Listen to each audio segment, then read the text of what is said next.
What's going on, family of the world? Out here just enjoying another beautiful day. Me and my dog Milo. We out here at the park, doing what's best to do. Taking a walk, staying healthy, out of trouble, out of the devil's persuasion, because every day we're tempted, But this video I got, I'm gonna try to make it short. This video, it's of the revelations that I had from the end times on my spiritual persecution, which is gang stalking.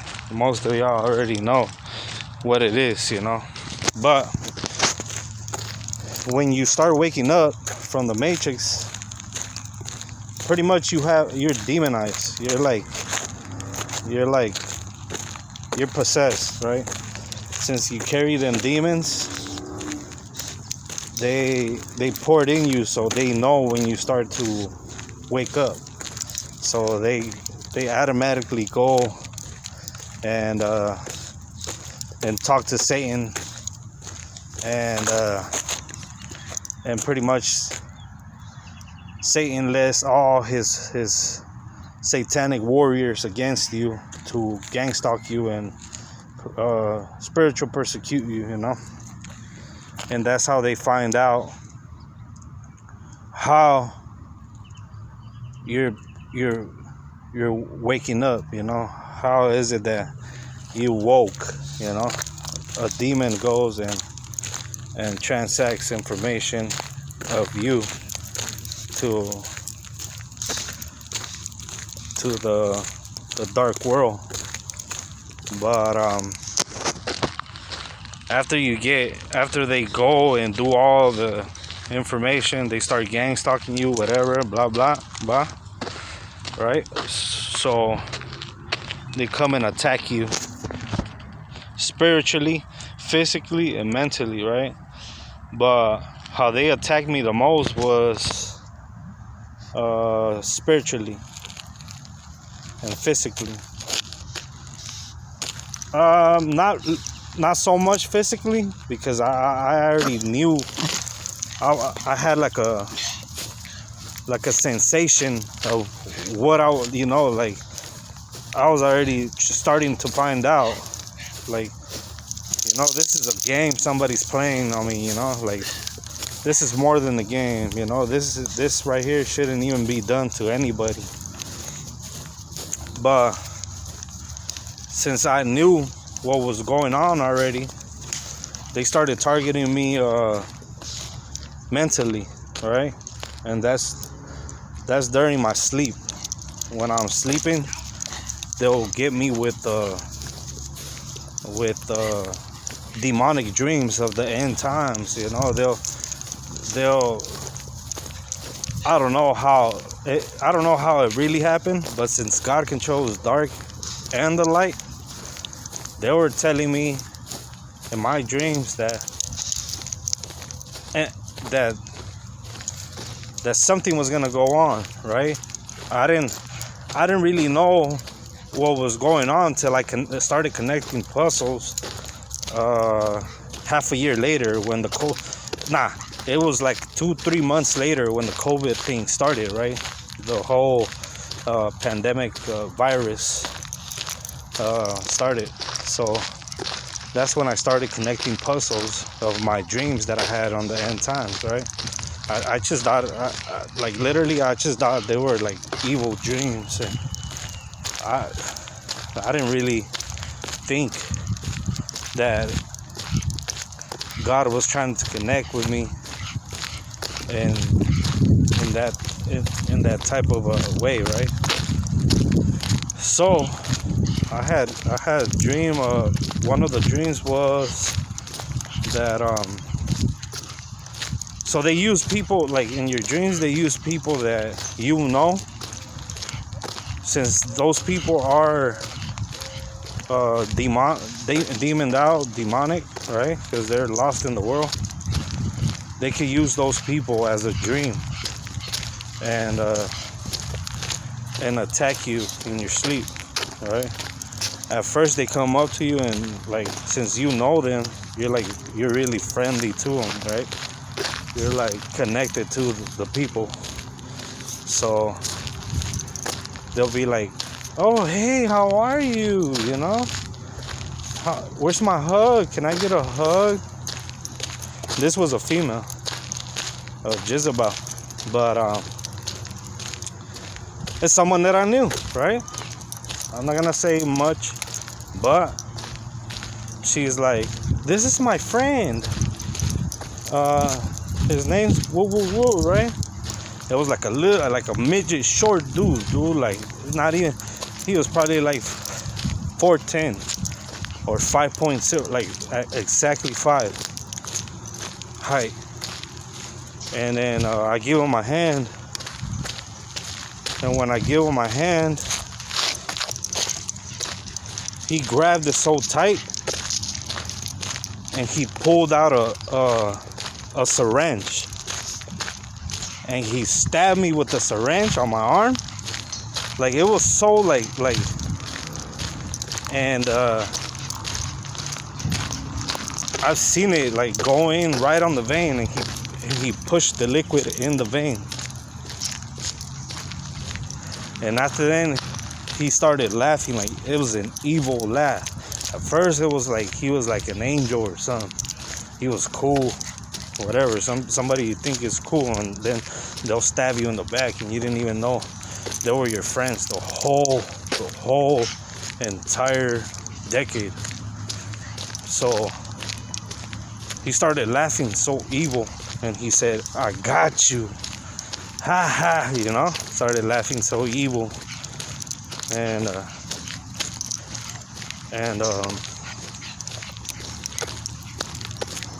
they ran away, both of them. And I stayed like in shock, and I was like, oh geez. And I was like,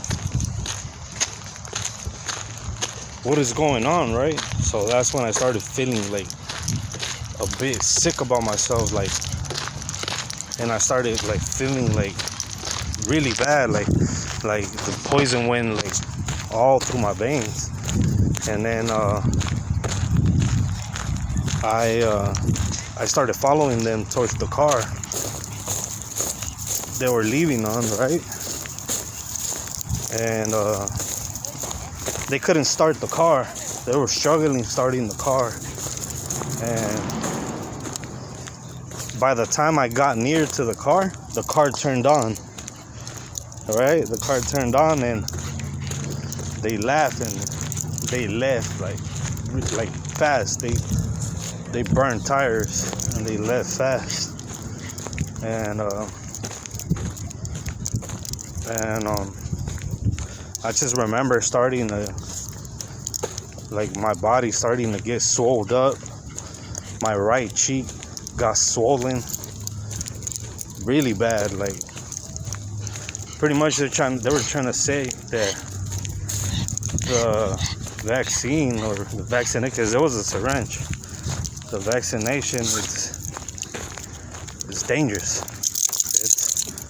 It cuts you loose from the creation. And yeah, so that right there, that's a big testimony that I had to tell the world, you know. But yeah. Oh, hi. Hello. Say hi, Milo. He's big now, huh? Yeah. Yeah. Hi. But yeah, that was a big testimony that God uses you spiritually, His chosen people, to connect with and you know, and deliver a message through a spiritual dream. That's why it's very good to listen to spiritual dreams from other people that are awoke, because it's like a puzzle. We all could connect a message, you know, a huge message between what's going on in the end times, right? And another one is that I was delivered to like somewhere like, I don't know if it was a kingdom or something, and I was delivered through the spirit, and I was put on somebody else's body in the kingdom. And I started seeing, and this right here, this spiritual dream actually took a lot of energy from me, because when I woke up, I was drained. I felt like I was dying from lack of energy. But so anyway, I got to the place. Hello. Say hi, Milo. Hi, Milo. Did you meet She-Day before? We don't have to meet in the mud. Come here, boys. Yeah, I think they met before. They did. Yeah. You want to say hi? She-Day, you want to say hi? Say hi, Milo. Hello, sweetheart. I know she's sweet, because those dogs are... Well, they're big, but he's so sweet. He's a gentle giant. Oh, it's a boy. It is a boy. He looks kind of like a girl. And what's he's his name? His name is She-Day. She-Day? Sounds like a... What's up, boy? How you Who's doing? that? Hi, Milo. How old is he? He's scared of the little pup. Well, I think he's afraid Milo doesn't like him. Yeah. He likes him. His tail's going, but he's afraid Milo's... Oh, Milo. Look at your little tail, honey. Hi, Bubbas. Hello, sweetheart. Hello, my love. Yes, hello, sweetie. And this is my boy. Yeah. Yeah. Milo likes big dogs. They like small dogs. He's really a gentle giant. Yeah. Hello, sweetheart. Well, next time again, Milo. Yeah, I'll see you guys later. We'll see you soon. Okay, have a good day, guys. Thanks. Thank you. Yeah. Let's go, Milo. But yeah, I'm at the park, you know, my dog meeting other dogs. But anyway, I was at the in the kingdom, right? And I started seeing through his body that, damn, everything there is so like crystal clear. Oh my God, it's like a golden paradise. No fumes, no bacteria, no what will I say? No chemicals in the air, no smoke. Like everything there is so clean, like beautiful. Like it's so glazing. There's so much glaze. And like beautiful houses. I was in the house that had a pool that looked almost like the pool had a waterfall. So I remember going in this room, and I've seen a girl with a baby, and I'm like, that can't be my wife. I can't have no kids. I don't have a kid, you know. So I was thinking, like, did they try to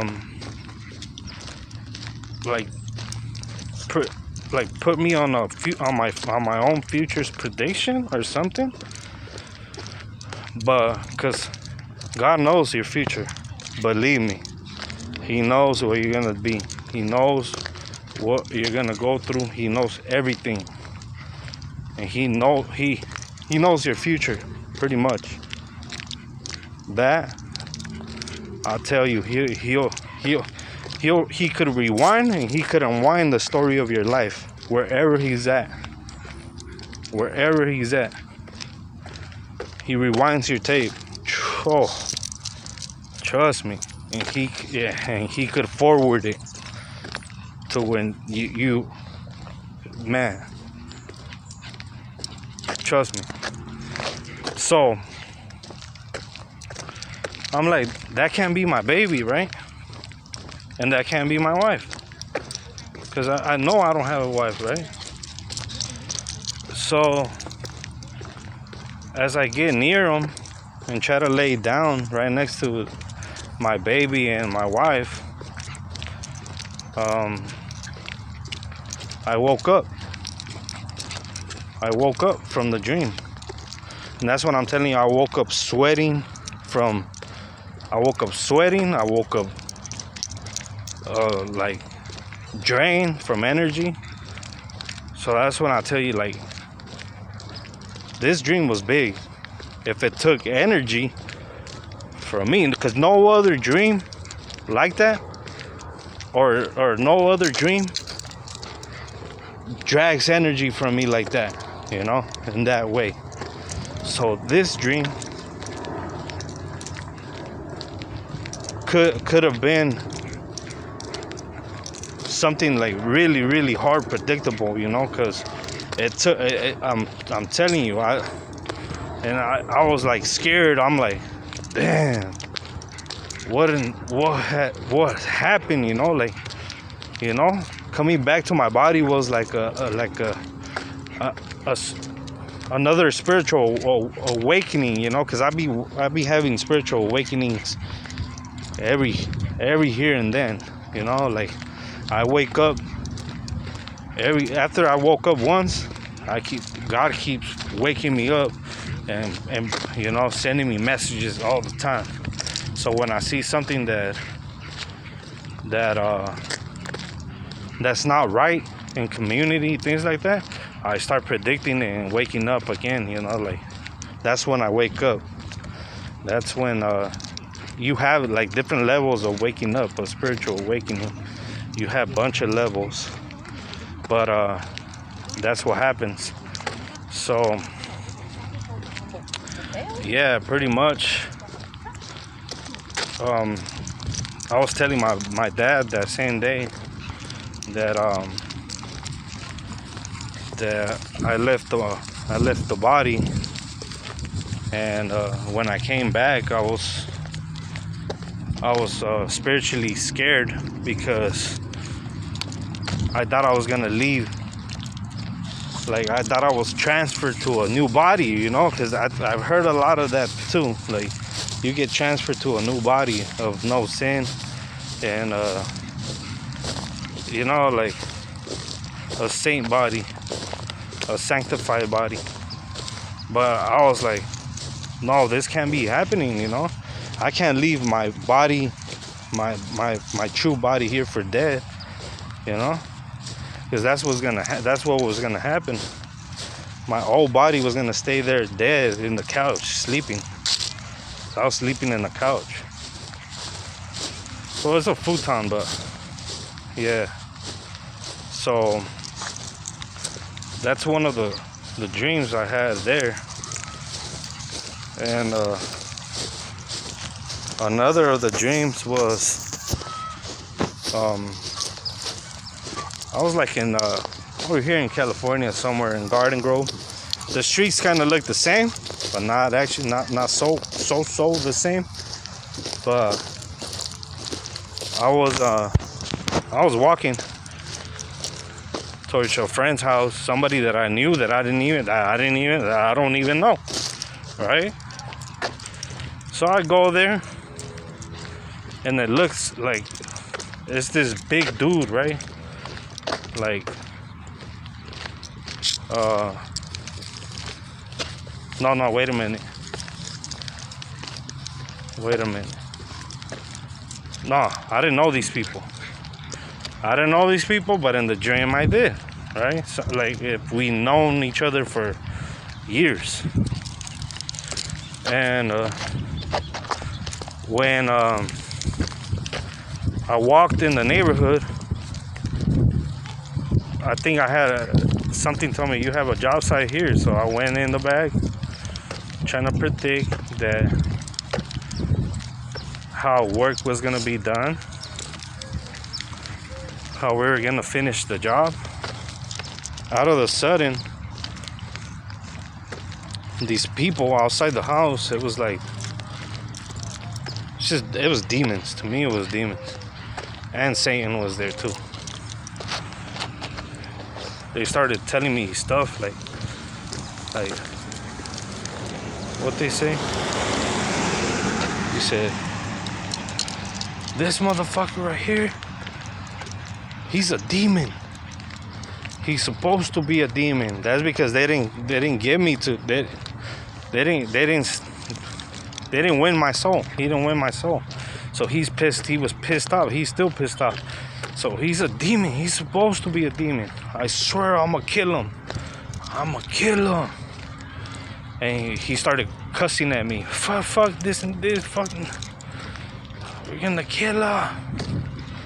And then I'm like, what's going on, right? So I went towards the neighbor's house. I went in the neighbor's house. And I went in the house like I knew, like I'm telling you, like I knew the people. And I went in there and used the computer and started talking through a friend, through like a Skype. This was a girl. And we were talking for a minute. Out of the sudden, this dude comes in. He was like a 5'9", like 5'9" to 7, like feet tall. He was a really tall guy.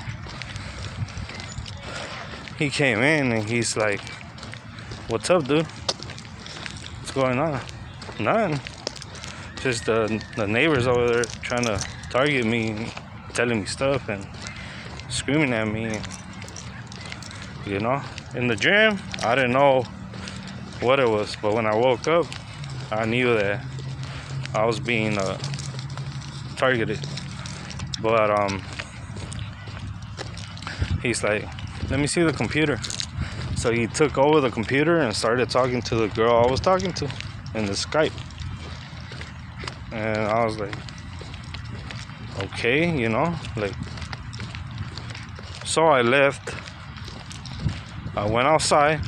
When I went outside, he said, "Hold up." He jumped out.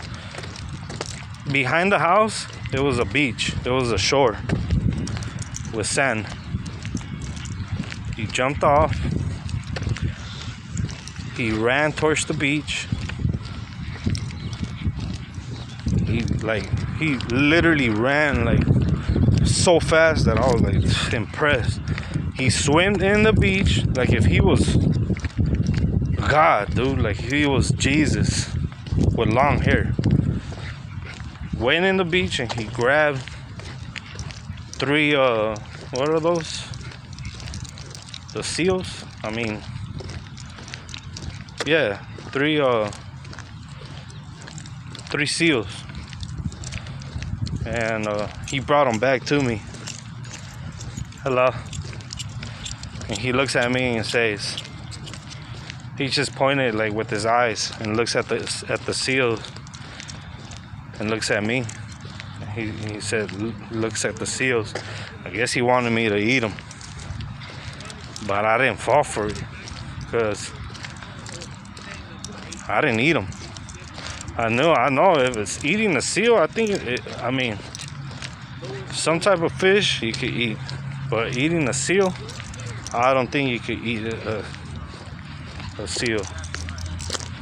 You know, there's those, I don't know, those what's the ocean dogs? They're out there, you know, like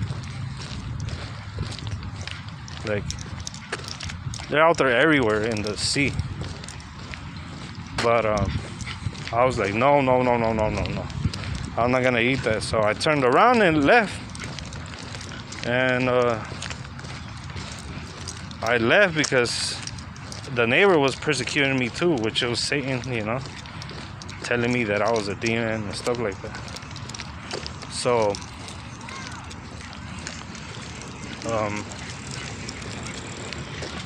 so I went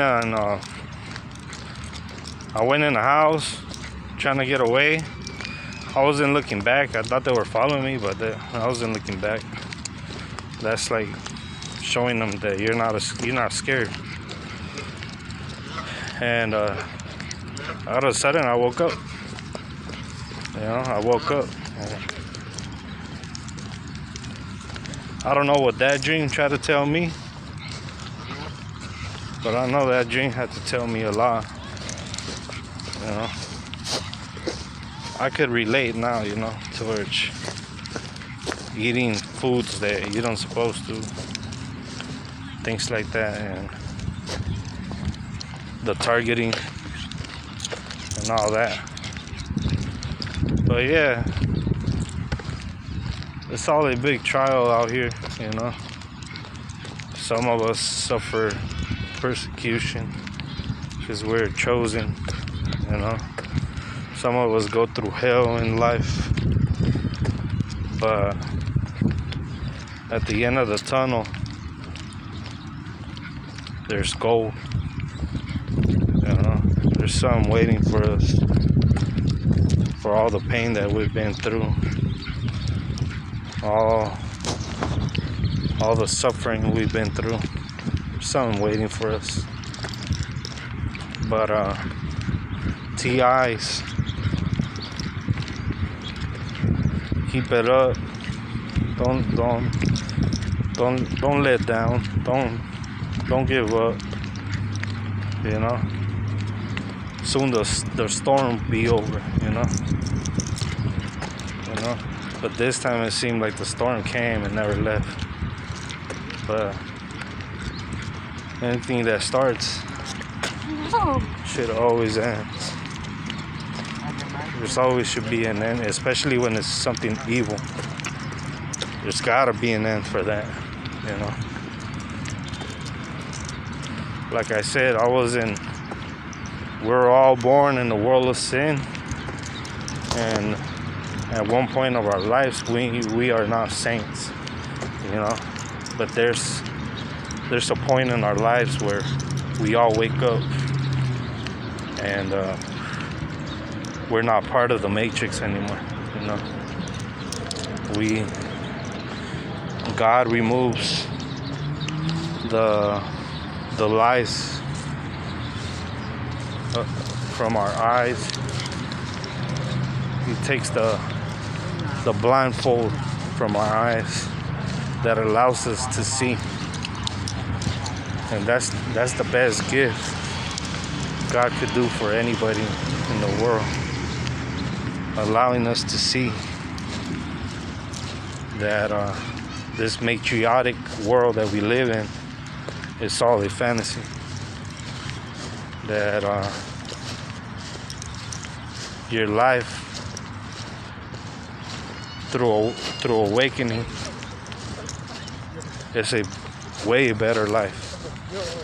It's a life of pretty much heaven and earth, because you don't no longer accept, see, noise campaign. You don't no longer accept the trash of this world, you know, the vomiting food,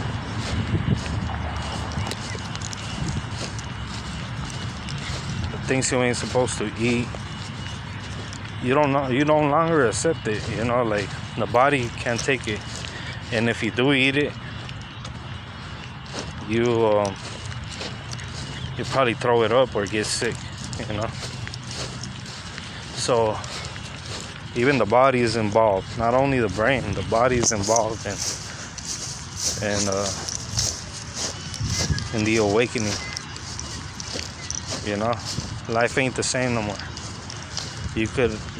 That's what's good though. You can never be fake no more. You can never eat fake. You can never communicate fake. You can never be unreal anymore, you know? Because being unreal was the real when you were asleep, when you were dead, when you were a walking dead, you know. And that's the blessing. It's a good blessing. It's the best blessing that you could get during lifetime, you know, and especially in these end times, you know. I see a lot of people out there still asleep, but everybody will wake up eventually. Somebody will wake up through others, and somebody will wake up through grace, you know. But that's how it works, and we're here to lead a big third of population before another third of population gets deceived for lack of knowledge. And it's all in the Bible. The Bible is a testimony that's written by somebody that has been through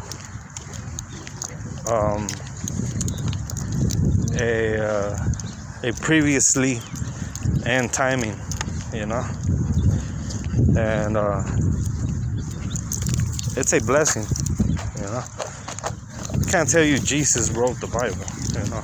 I can't tell you that, but somebody that left testimony in this world had to write it, you know. There's so many testimonies, but at the same time, a lot of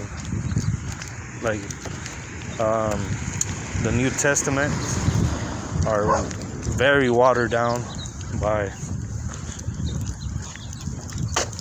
things that aren't in the real